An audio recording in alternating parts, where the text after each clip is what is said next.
Ladies and gentlemen, welcome back to the Halo Online Qualifiers. It's number 4, of course, of the North American region. Benson joined by Elamite for today. And we're jumping into another quarterfinal game. This one also in game number 2, Evil Geniuses versus EnVyUs. And we wanted to catch the end of this series because the winner will actually go up and play against CLG. So we'll see the same map, of course, that we just saw last game. Worth mentioning as well, Evil Geniuses 1-0 up in the series after a 5-3 victory on Breakout. And Pistola has just burnt OS. Right, and that's definitely an interesting thing that you see because, as a lot of the community knows, Pistola was on EG in place of Lethal until he had broke his hand after one of the tournaments there. So this is, kind of unique to see here as when I'm watching a player like Roy or Lunchbox, you still kind of think or even remember those days when Ola was in fact on this team and not on, in fact, Andrew. Been a pretty good start, full of action thus far as APG, or better than APG, rather, Teej. God damn it, Lethal, man. Change your gamer tag, make it easy. Has Sniper Rifle in his hand and also EG with that 6-4 lead. And talking about EG in the grand scheme of things, they picked up the win in qualifying number 1, and then they placed, I think it was top 4 in the second one, and then fell completely out top 16 in qualifying number 3. So really looking at an improved performance here. And one map away from making it to the semi-finals. And looking pretty good so far as well in Slayer. As I said, Lethal controlling that snipe side very, very well. And Lethal just roaming around, really waiting, being very, very patient. And this is where EG and Slayer look so dominant. Right, and definitely something I'm liking to see here to start off this game is this is the closest game on this map that we've seen so far in the last 2 series. They've been kind of blowouts to start, both with the Liquid and the last CLG series, and we're finally seeing a game that's going to be a little bit closer here, and maybe it'll be still back and forth here till the end. Snipe down now on your screens, looking at trying to push that far right hand side. Beautiful shots onto Mikwin, 15-9 the lead. And it's starting to grow a little bit in favor of EG. EnVyUs to try and stop this from growing, put a stop to it as quickly as they possibly can, but snipe down another pick on Mikwin. Finally, Hysteria in a position to trade that. Go over to Pistola, he falls as well. Over to Cloud now. Is able to pick up the headshot on Lunchbox. OS, of course, is up, and I believe Envy should be able to get their hands on that one. 2 kills go down, though. Was OS burned? I think it may have been. Yep, it was indeed. Yeah, definitely burned. I think it was right around the 42 mark here. So we do see, just like the other games, a lead being built now, and it's actually starting off pretty strong as well. It looks like EG's got control of Flowers and the snipe side area, and what they should be doing now is focus on picking up kills, just keeping Envy trapped as long as possible, and focusing on that next sniper spot here. Yeah, it's up in 10 seconds. Looking at Hysteria to try and potentially push out. He has Mikwin in support.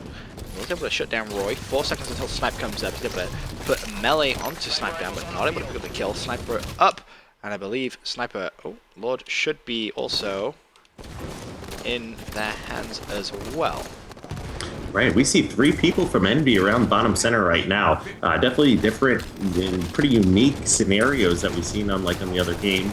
But quickly another 10-kill lead, Sniper in the hands of Roy, and he's starting to leave Snipe spawn. He knows he doesn't have any teammates there right now that he can use, and he's just going to essentially run away as quickly as possible and get to a place where he can set up Snipe and have somebody watching his back. Yep, being pretty passive with Snipe, but when you have that 10-kill lead, you don't need to do anything too elaborate. As Roy peeks, misses that first shot, also missed the second as well.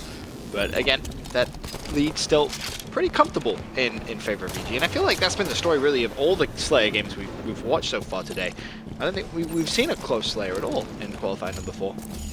I can't think of one that we have. I think back to when we were casting last week and we saw the Optic, and I think it was against Winter. Yeah, it was against Winterfox, where we saw a 49-47 win from Optic Gaming on this, where they picked up 3 kills instantly and burnt the OS. That was insane. Yeah. Crazy how we can see a performance like that out of last weekend and a bunch of 50-49s to teams not even breaking the 25 kill mark here like we've seen out of this qualifier. Big contrast in the qualifiers, that's for sure. Roy still with Snipe being pretty passive, 36-22 now. Beautiful headshot on Pistola. as he looks hungry for the second. Curious to see if he knows roughly where the players on EnVyUs are spawning up, but you see Snipe down, he's going to challenge and manage to pick up the pick as well, I believe, as Roy makes his way up top secret. Just being very, very efficient with the sniper rifle. Hasn't really fired too many shots, but the shots he has and the shots he hits as he get a nice little headshot on Cloud there. 39-24. This has just been all EG.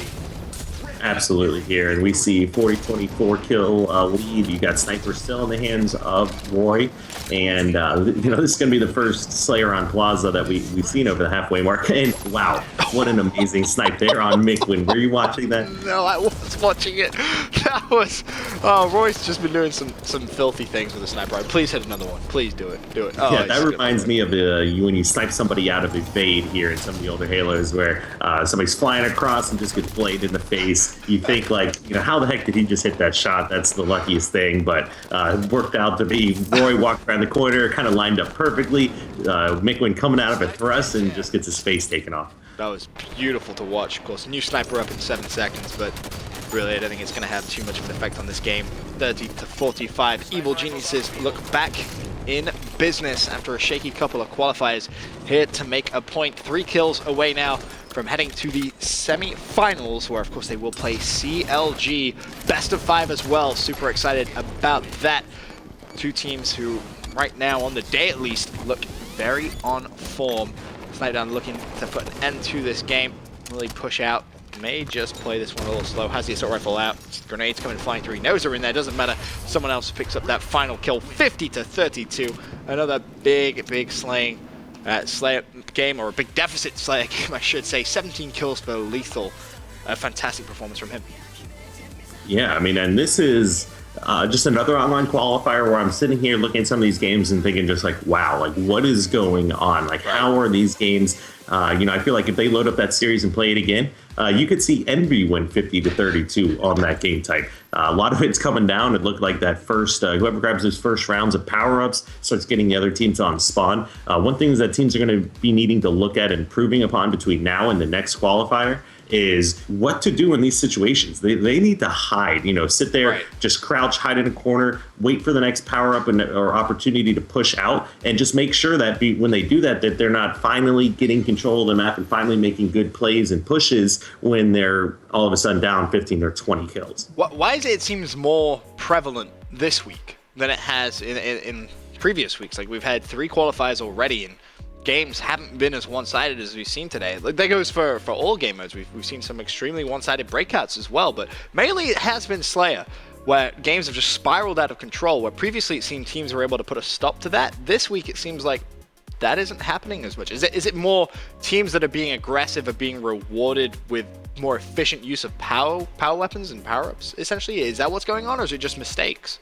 A lot of it's going to be teams, the aggressive teams being rewarded with some of the power-ups that they're getting, able to get in positions to where use a quick nade and a shot, or start off with a back whack and things like that, or you start building up those huge advantages. I think one of the things is, as these teams are getting better and better and better with how aggressive and moving around the map, what teams haven't quite learned yet is how to stop something like that. So that's going to be a huge thing to keep in mind and try to practice for going forward into some of these new qualifiers. Well, coming up next, we have CLG versus Evil Geniuses in the first semi-final of the day. Of course, best of 5. This could be the next game on stream. For now, though, we're going to get a quick commercial break. When we return, more Halo 5 action.